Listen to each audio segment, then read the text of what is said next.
Wow, may tingala ko na kabarong mo, Brad. Manganta day mo.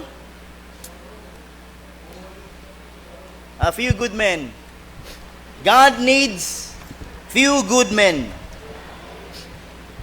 Disciples, ano lang kabuok? 12. Nahimong 11. God doesn't need anybody or everybody. God needs a few. O gikan sa few, managhan. Amen. And I want to be one of the few. I want to be one of the few. Ikaw, do you want to be one of the few? Out of the billions of people around the world, I wanted to be one of the few.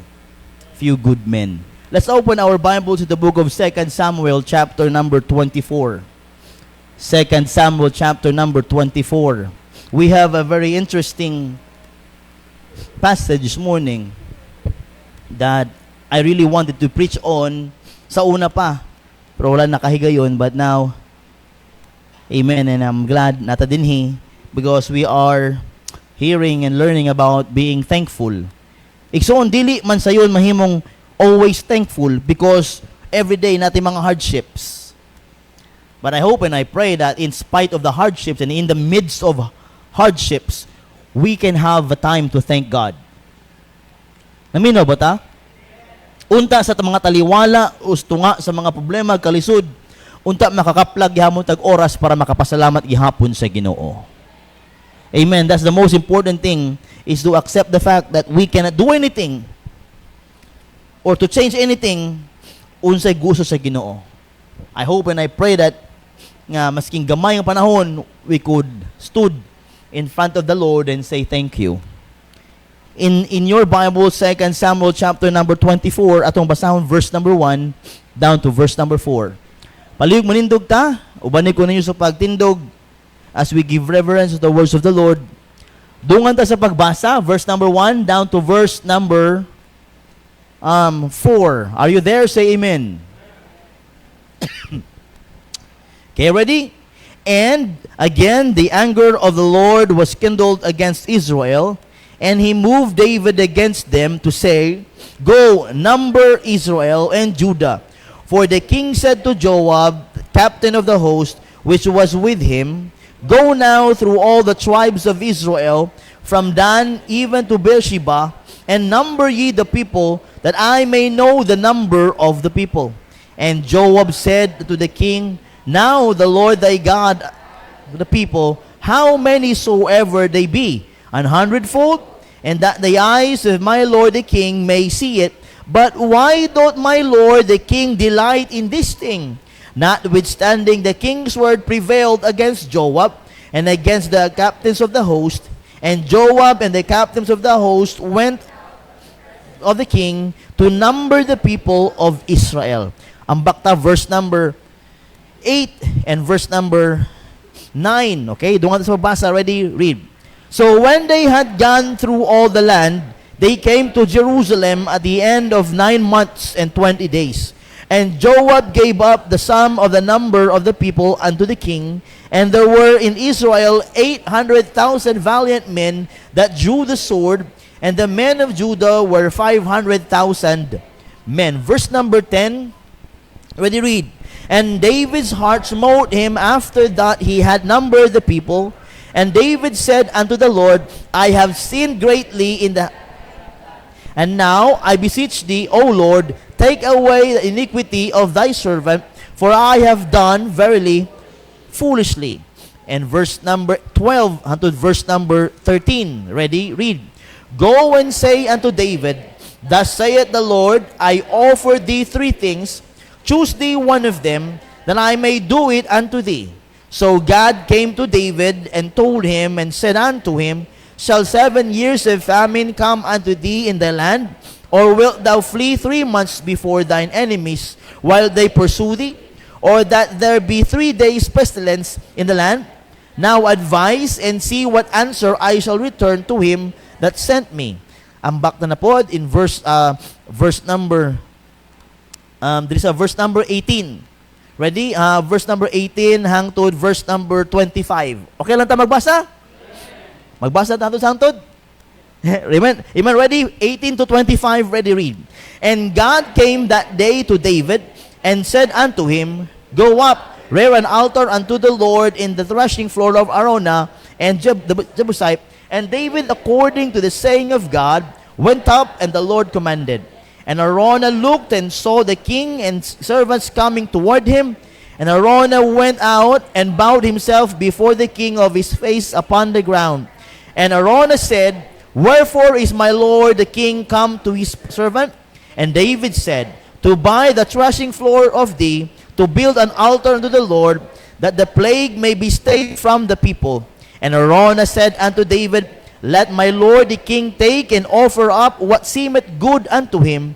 Behold, here be oxen for burnt offering sacrifice, and threshing instruments, and other instruments of the oxen for wood. All these things did Araunah as a king give unto the king. And Araunah said unto the king, The Lord thy God. And the king said unto Araunah, Nay, but I will surely buy it of thee at a price. Neither will I offer burnt offerings unto the Lord my God of that which doth cost me nothing. So David brought the threshing floor and the oxen for 50 shekels of silver. And David built there an altar unto the Lord, and offered burnt offerings and peace offerings. So the Lord was entreated for the land, and the plague was stayed from Israel. Key verse is verse number 24. Let me read this to you. And the king said unto Araunah, No, nay, but I will surely buy it of thee at a price.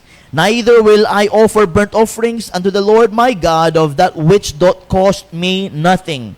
So David bought the threshing floor and the oxen for 50 shekels of silver.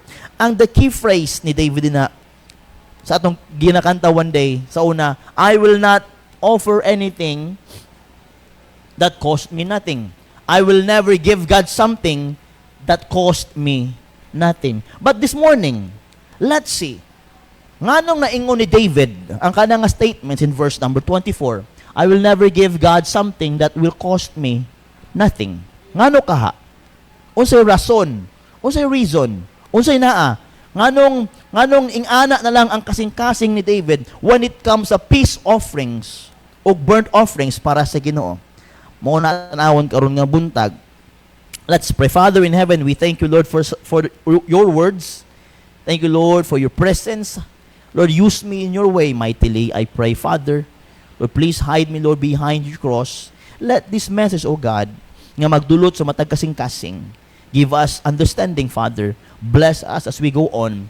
Bless your people, I pray in Jesus' name. Amen and amen. Palihog maglingkod. Now, we already read the story. Maybe few of us know the story well. It's all about David. It's all about David nga maingon diha nga storya nga I will never give God something that cost me nothing. Naminaw ba ta? Now, duha ka passage ni dinhi sa 2 Samuel chapter number 24 and 1 Chronicles chapter number 21. Now, this at sa chapter 24 sa Samuel. Now, my question is here. Why did ngano si David nakahuna-huna nga maghatag sa Ginoo ingana kadako nga kantidad? Ngana kadako nga offering? Ngana kadako nga nag-cause siya hag something? We also wonder if kung naay tao sa ato dinhi nga muhatag og dako o nahibalo ka nga dako kay gihatag, you will wonder why is that person gave too much for the Lord. Matingala ta nganong kanang tawhana nganong mihatag og dako kayo unsay naa nakaangkon sa dako o unsa man, and why he was so thankful, di ba? Makapangutan sa tong kaugalingon ba nga ngano kaning tawhana ni makahatag dako kayo unsay naa sa iya ha. And maybe kita mag-wonder po ta nga ang iyang gihatag mahulog na sa wala. No, we cannot question how one person can give much to the Lord because he or she has a good reasons. Di ta pwede makapangutana negatively so sa katao nga naghatag o dako sa Ginoo, kay ang tao nga naghatag na ay rason, na ay motibo nganong nakahatag sa gingana. Are you with me? Do you hear me? Aminaw ani mga igsoon, why did David ask? And why did David spoke here? And why are the statements of David here? He said in verse number 24, neither will I offer burnt offerings unto the Lord my God of that which doth cost me nothing. I will never ever give something towards God that cost me nothing. Now, si Arona o si Ornan nag-offer na because he bought this land. He was a Jebusite. Kaning si Ornan din o si Arona, isa lang na sila. Ornan dito sa 1 Chronicles 21, Arona din sa 2 Samuel chapter 24, but pareho na sila. Si Arona is a Jebusite. Pag-abot na po dito sa 1 Chronicles, nahimo siyang Ornan. Amen? Sa Jebusite, nagpuyo sa Jerusalem. Okay? He's in Jerusalem, nagpuyo. He's a Jebusite by name, Arona. Pag-abot diya sa nagpuyo sa Jerusalem, na ilisa na sa Ornan. Ayaw mo katingalaan na. Now, si Ornan na si piece of land diya sa Jerusalem, wherein when the Lord was what? Destroying Israel the time, and when the Lord naabot na sa Jerusalem, He stopped. That angel of death stopped. But that angel already killed 70,000 men. Nga naman, because of the sin of David. What is that sin? He numbered the people. He numbered the people. Gibilang niya, nag-census. Ang census sa tunga time, okay man. But ang nahitabo din ni, he numbered the people of the Lord. Now, ato ta in 1 Chronicles. Ambak na dito. 1 Chronicles. Chapter 21. Tanawa diha. Whom kinsay naghimo kang David nga magkaroon o kanang kagustuhan nga bilangon ang mga tao sa Jerusalem or sa Israel. Chapter 21, 1 Chronicles, verse number 1. Are you there? And Satan. Kinsa? Satanas. And Satan stood up against Israel and provoked David to number Israel. Now remember, in the time of David, maski pila lang sila kabuok nga army niya, gadaog jud sila. He never counted all the soldiers he had before. In time na grabe ang gubot, grabe ang gera, because God was the author of his victory. Maski duha o tulo lamang sila, God can bring him to victory. But here this time, the devil put something in the heart of David to sin against God. He numbered the people nga wala siya sugua. May lain ba diha, pastor, nga bilangon? Paminawig, so una, I saw, why did David number the people in Israel? Why he counted all those people as his, that he knows deep in his heart that those people are not his, but God. Nakasabot mo to? Nga ano kahagihimo ni David niya to, wala niya mahuna-hunaan, nga ang tao nga naa sa Israel, dili iya sa Diyos. And the Lord never told him to count all the people in Jerusalem. And even in Israel, o nakita na ito, pila ka buok? 8,000, 5,000, we do not know how many. Really, exactly, but naingon din ang Bible nga, na ay mga, in verse number 9, chapter 24, na bilang na within 9 months and 20 days, and Joab gave the sum of the number of the people unto the king, and there were in Israel 800,000 valiant men that drew the sword, and the men of Judah were 500,000 men. Pila to tanan? 800,000 plus 500,000. That is 1,300. 1,000. Tama ba? Tama ba? Basta mat lagi. Now, my point is, mga igsoon here, para kang David, para kay David, ngano, ing anak na lang yun, ang iyang pagpasalamat sa Diyos. Nakahuna-huna si David when he counted, and when Joab came and counted, and David, mahibawan niya, pila ka mga soldiers o pila ka mga valiant men he had, giingon ni Joab. But in verse number 10, chapter 24, verse number 10, are you following? And David's heart smote him after that he had numbered the people.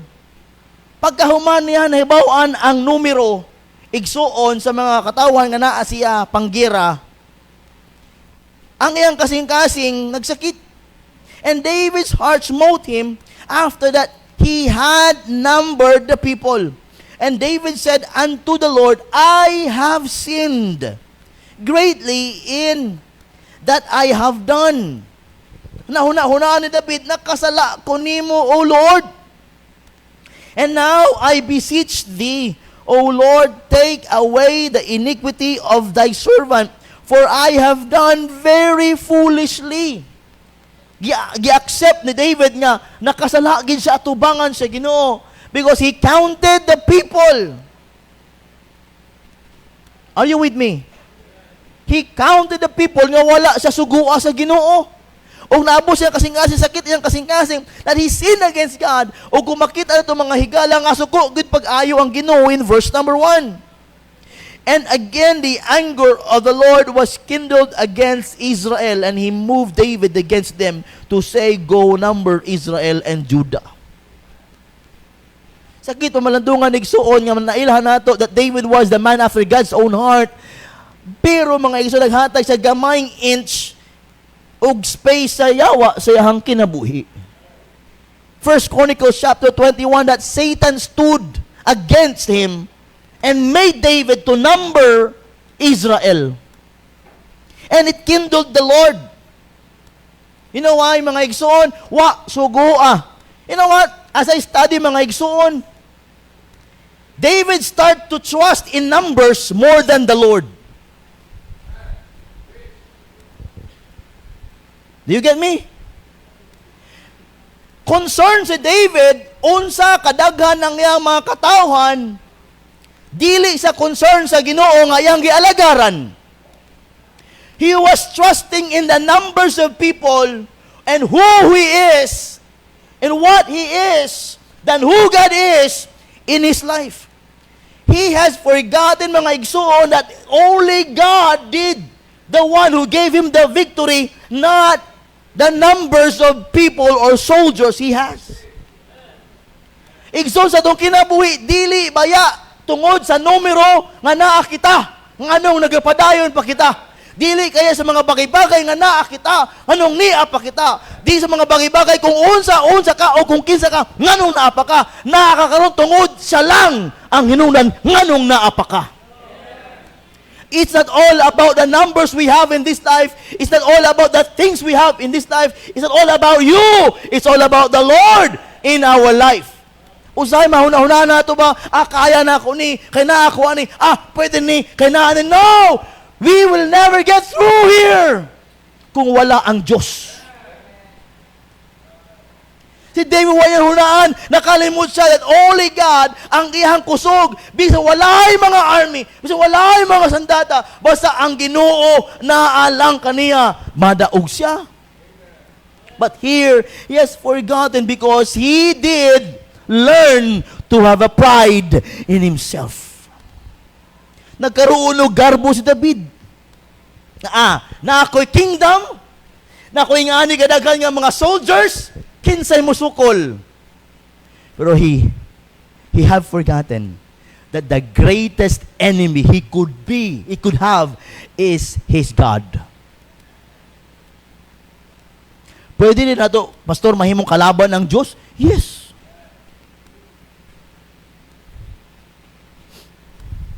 Even though anak na taniya, but we could have God as our enemy. Why? by disobeying the Lord. David disobeyed the Lord.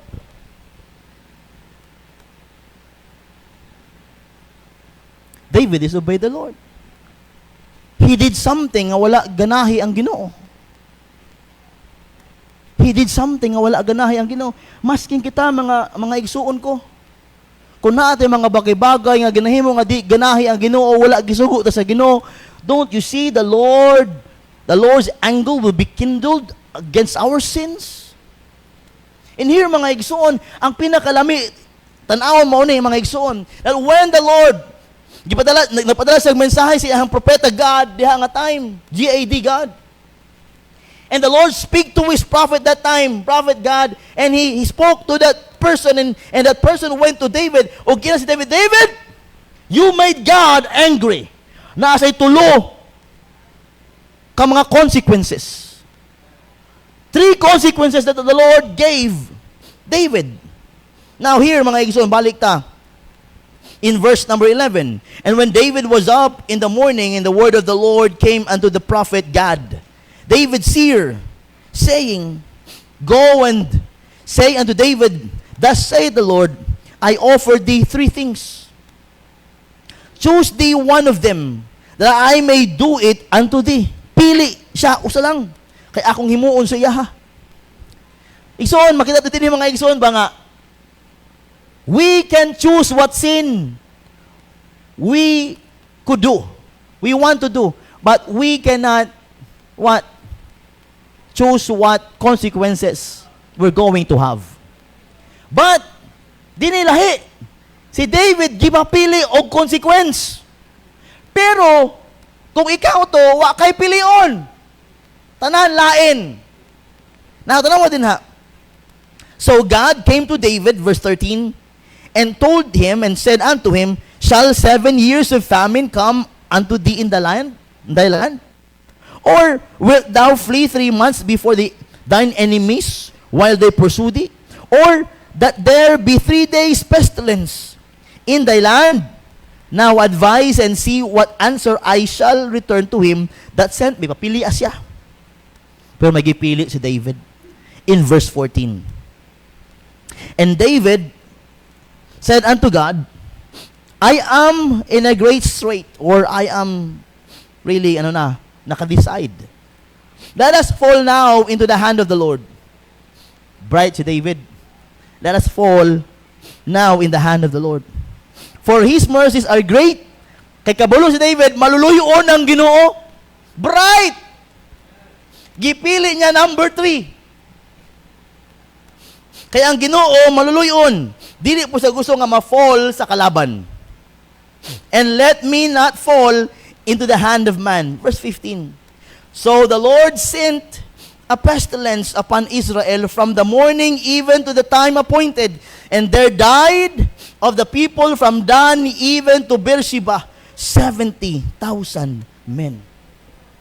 70,000 men died because David chose the mercy of the Lord. But still 70 is 70,000. Daga namatay. But as this death angel, this the good thing happened. In verse number 16, are you following? And when the angel stretched out his hand upon Jerusalem, gikan sa babaw, o pag-abot sa Jerusalem, he stopped. Nahunong ang angel of death.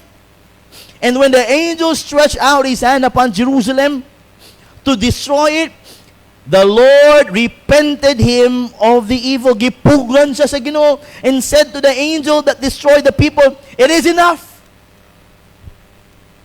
It is enough. Kabalog si David sa kasing-kasing sa Ginoo.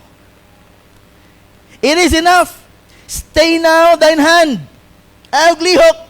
And the angel of the Lord was by the threshing place of Arona the Jebusite. Diya misulod si Arona the Jebusite. Dito sa iyahang bukid, dito pasulod sa Jerusalem. Nakita sa Ginoo ang Jerusalem. Why? Sa lugar ni Arona the Jebusite, nakita ni Arona, uy, The death angel was there. Nahulong siya. And David go to that place. Why did the angel of God stop in that place? And the Lord stopped. As I study mga igsoon, it was the place where Abraham offered up Isaac. Ayo! It was the place where Abraham offered up Isaac. And the Lord stopped the angel, the death angel. Why? Because number 2, diha itugod ang templo ni Solomon. Diha nga lugar, itukod ang templo para sa Ginoo, itukod sa anak ni David nga si Solomon. God stopped the angel. And the greatest thing that God made stop himself is knowing that that place is the mount where his son will die on Calvary. The Lord saw his plan, and it was his plan who stopped himself. Nga dili ipadayon because God saw the future plan of his plans.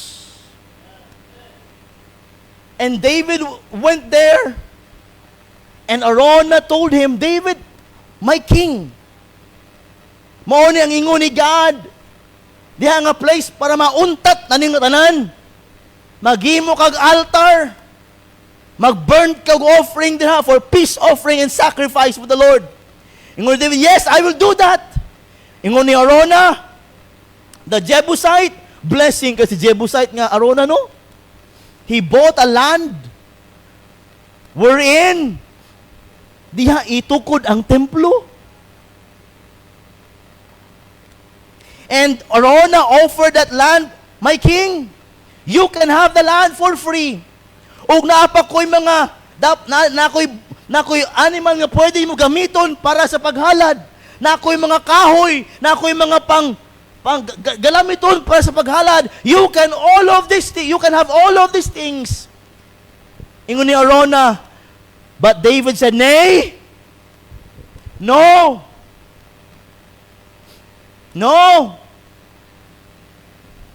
You know what? Unsay naasa kasing-kasing ka ni David?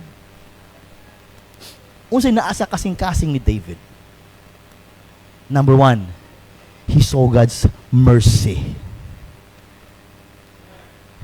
Igsuon, nakaplagan ni David ang kaluoy sa Ginoo. Igsuon, di lang paunta 70,000 men will die. But because of that land, God showed mercy. In our life as a Christian, unta parita ni David, we are not worthy of forgiveness. We are not worthy of second chance. But God, because of His grace and mercy, we have. Mauna mga igsuon ang rason nga nung ingon ni David, no, nay. Kung mo-offer man ko sa Ginoo, I will offer a great sacrifice for God. Not hinatag, dili lang gikan sa kinsa-kinsa, but came from my own pocket, from my heart. I will offer something to God that cost me something. And he told Araunah, your offer is good, but my plan is better. I will pay you the right price. Bayaran ko ikaw sa tama nga bayad. Himuon ko ikaw nga mauni mo. And David gave something for Araunah. And David did something, a great offering for the Lord. Why? Because of mercy. Nakasala siya. Daghang na damay. 70,000 people na ang namatay. Pwede pa tayo padayon. But the Lord showed mercy. Ingana ang pagpasalamat ni David. If I'm going to give an offering to God, it must cost me something. Dili bagay-bagay nga mapunit lang sa daplin. Dili mga bagay-bagay ang gikan sa uban, but according how special it should be from me. Motong rason igsuon nga nung makaingon si David, I will not offer anything that cost me nothing. Because of the mercy of God. Igsuon, gikaluy-an lang ta sa Ginoo.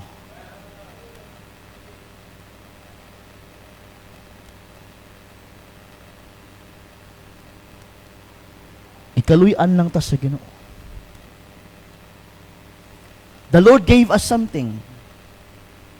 He is the one who is providing. And when it comes to offering, ngano na lang ang ngano dili kaayo best. We should be offering God the best. I entitled the message, the cost, and the price of a sacrifice. The cost, and the price of a sacrifice. Nasayod ko igsuon along sa story, you can know now, karon pala makakabalo ka na, unsay cost, the sin of David, unsay cost, 70,000 people died because of his sin. The price, the best price for a sacrifice. So in our life as a Christian, why we give thanks to the Lord? Why we give thanks to God? And why we say, thank you, Lord? Wow, how thankful we are for the Lord. How thankful we are to the Lord. Naginay cost, ug naginay price sa atong sacrifice. Number one, let's see this cost. What it is?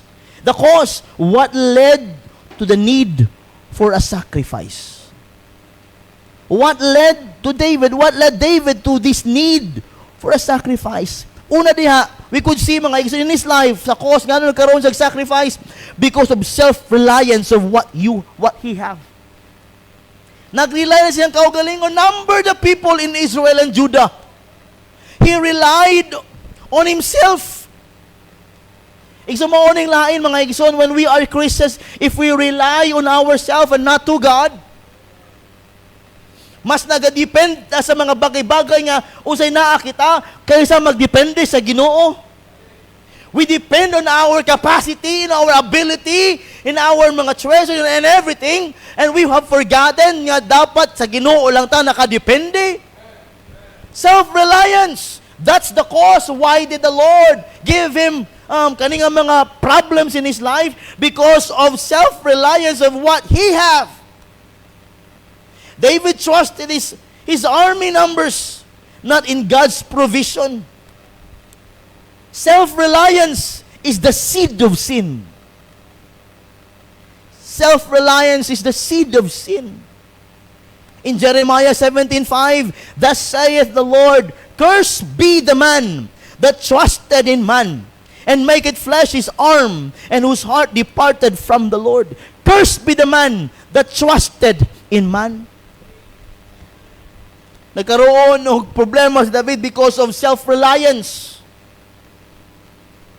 Usa pa, pride of what he is. Di lang self-reliance, but pride of what he is. But Joab said, why doth my Lord the king delight in this thing? Nakita ni Joab, the servant Joab saw David, ngano ang hari na bago man, ngano ang hari, why he like this thing na karon to number the people, nga sa dili mo sa ingana? Because of pride and self-reliance. Samaw-samoy mga igsoon ng anak pud baya ta usahay. We couldn't trust God because of our pride and self-reliance. Kaya ko ni, ako na good ni. No, you can't. No, you can't. Even na ikaw pinakakusgan nga tao aning simbahana, even ikaw pinaka-bright nga tao aning simbahana, but when it came to life, pare-pareho kitang maagihan. Wa kay ulian kung ang Ginoo lamang nimo. Amen, mga igsoon. The cause that led him to this need of a sacrifice. Self-reliance, pride of what he is, he's the king. And usa pa, trusting numbers more than God's might. Trusting the numbers. Gisaligan niya ang numero kung pila ka army na siya. Kauban gyud ako si Arnold Schwarzenegger. Si Rambo. Ako, di ko mahadlok. No? Trusting in numbers more than God's might. Dili mo di pasabot daghan sila kaayo, madaog na sila. Dili sa majority ginapangita ang kadaugan. dili sa majority ang ginapangita para sa kadaugan, kundili sa kamatuuran. Oh, mga higala, trusting numbers more than God's might. Nakalimot si David nga naa si kadaugan because of God. David counted men but forgot the God who gives victory. Human strength cannot replace divine power. Human strength cannot replace divine power. Walay makapuli sa gahom sa Ginoo. Makapahambog tas ng kusog. Pero unsa man lang na sa gahom sa Ginoo. Zacharias 4:6. Then he answered and spake unto me, saying, This is the word of the Lord unto Zerubbabel, saying, Not by might, nor by power, but by my spirit, saith the Lord of hosts. Dili sa mga bagay-bagay, kundi sa akong kusog. Sumutong cause, ano nagkaroon sa problema? Because he relies on himself. He committed the pride. Nagkaroon siya pride, mga igsoon, o he trusted the numbers more than the Lord. O the cost. Kung saan cost sa Bisaya, nakuigbutang diri. Okay pa ta? Ang cost, hinungdan. Ang cost, igamit ako ang pulong nga katumbas. Sa sala nga iyahang nahimo, cost, unsay katumbas. Katumbas. The Lord's offer in 2 Samuel 24, the 3 consequences. Amen. The Lord's offer. Nag-offer ng Ginoo tatlo ka consequence. What sin brought upon David and Israel? Nadamay na ang tibuok nasod tungkol sa sala sa hari. Mga tatay, uy, mga mahan diya, maani sa atong pamilya ang atong sala.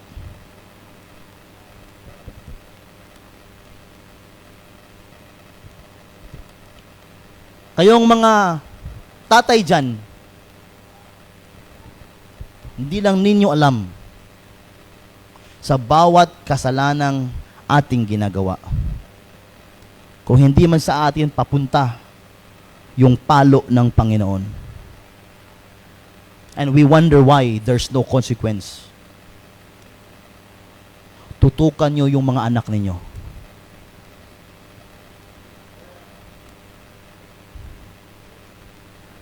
I am not kidding. And I am not joking. I am not making you laugh. This is very true. The sin nga imong ginahimo karon nga Kristohanon ka na, tatay, mga amahan, will one day reap by your children.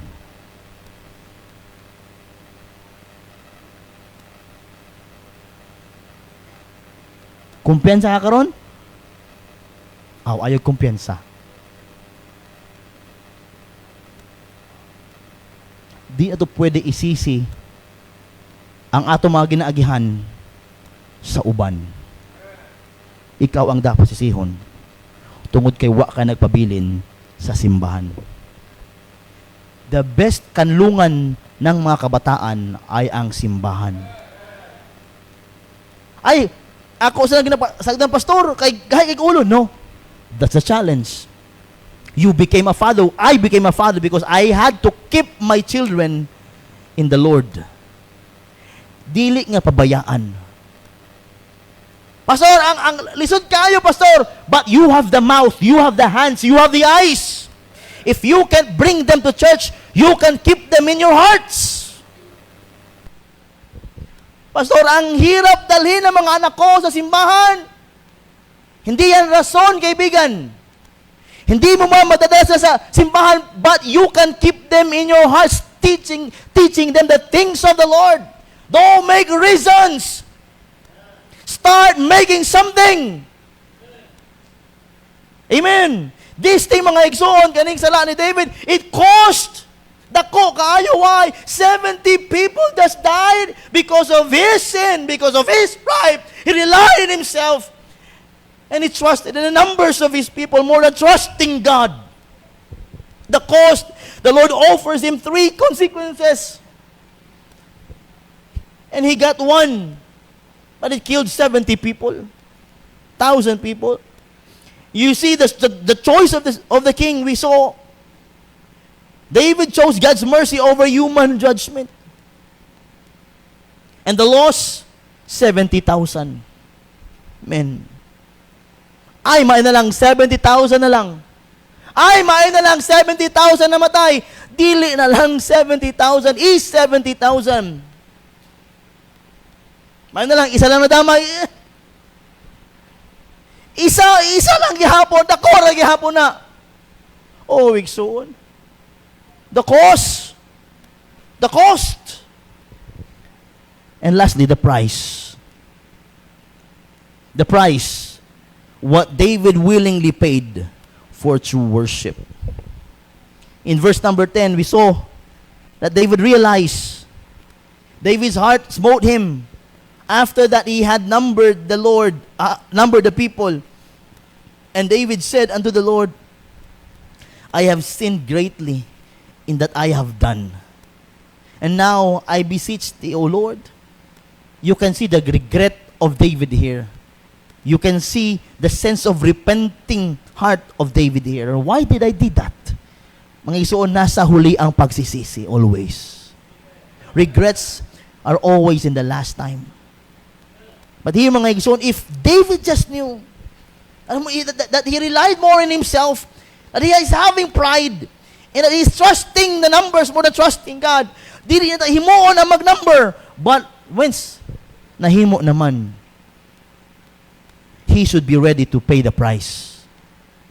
And he's ready to pay the price.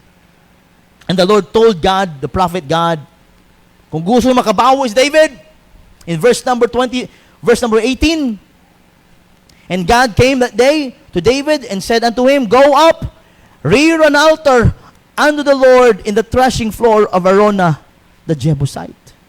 Dali man lang di ay, magbutang lang di ay og ano? Og altar. Pero kana nga lugar dili iya. He needs to buy that land for the Lord. Di lang di ay kana. Simple lang man di ay. Pwede ko niya kuhaon kang Araunah kaysa ang hari, pero dili.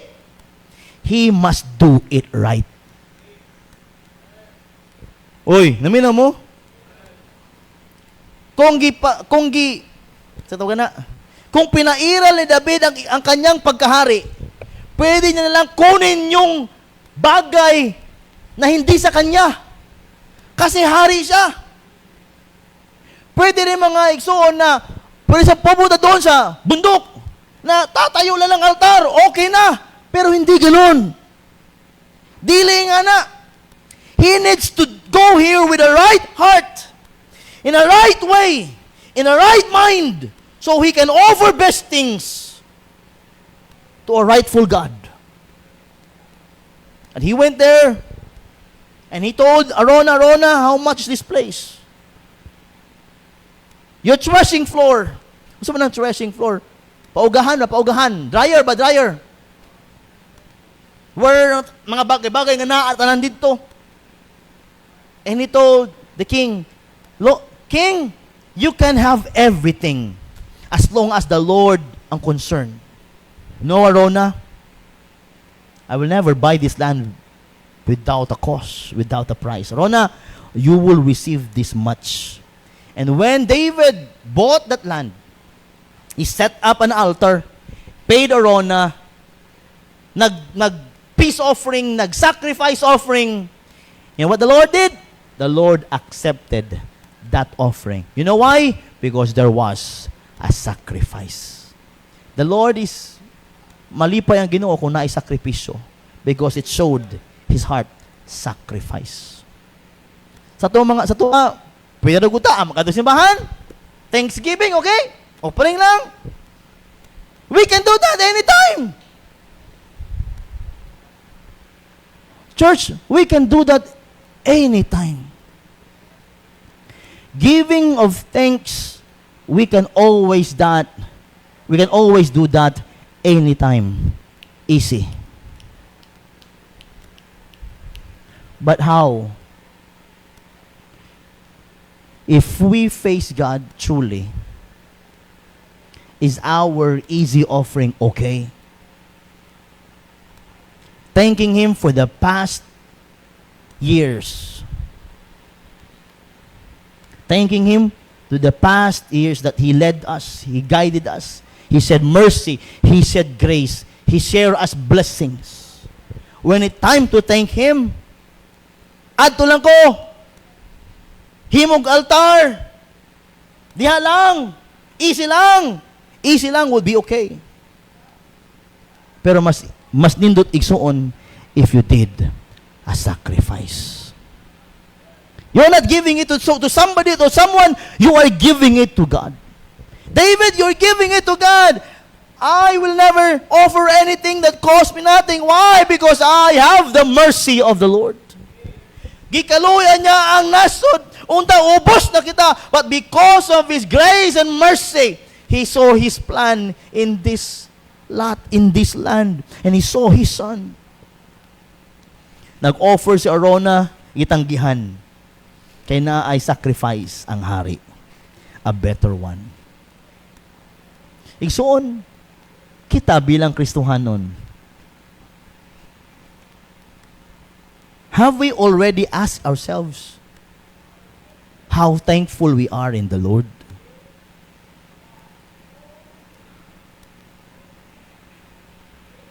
This story teaches us the cost.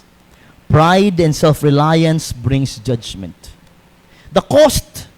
Sin always demands consequences. The price. True worship requires sacrifice. David's costly offering foreshadows Christ's ultimate sacrifice, the Lamb of God who paid the full price for our sins. Igsuon, balik ko na kung pangutana, have we asked ourselves how thankful we are? How thankful I am to God. Diha ka makapakita of what will you do to thank Him. Isang di pa ni human, atong humanon niyang gabi. Ison, atong pangutana atong kaugalingon, how much thankful I am to God. Unsa ka kapasalamaton, mapasalamaton at tubangan sa Ginoo. We could say, easy, okay. Okay lang, salamat Lord. But, is that all can you do? Diha lang ba atong mahimo para sa Ginoo?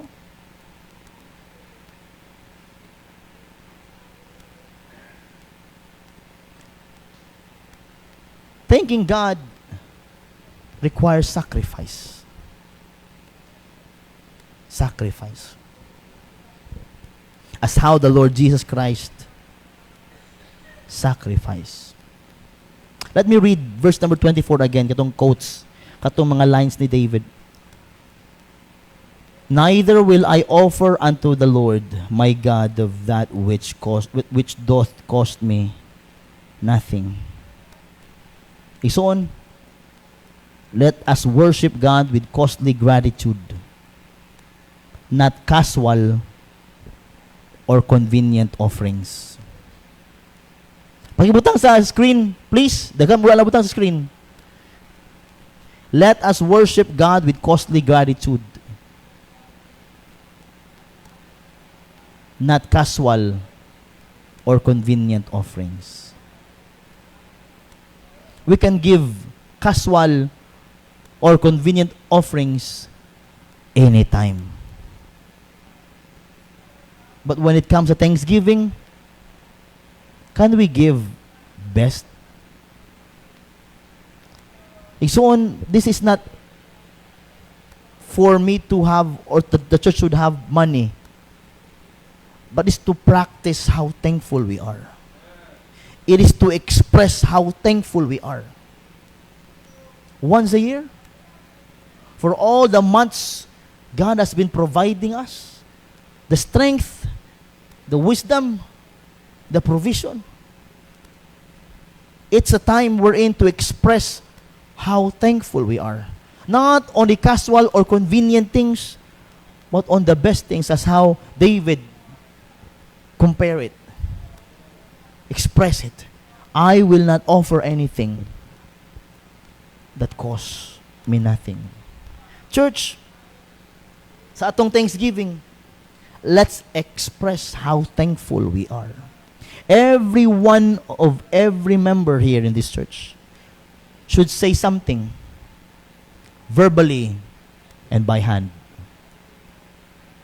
Na kahit 2 minutes to 3 minutes to thank God. On the 21st, one Sunday school, diretso tayo, pasalamat. Anyone, and after, sa maghatag ng testimony, and we will give an offering unto the Lord. Isuon mo to ang the cost, and the price of a sacrifice. Nga si David nakaingon, I will not give God something that cost me nothing. Let's pray. Father in heaven, we thank you, Lord, for a simple message this morning. Lord, no words can express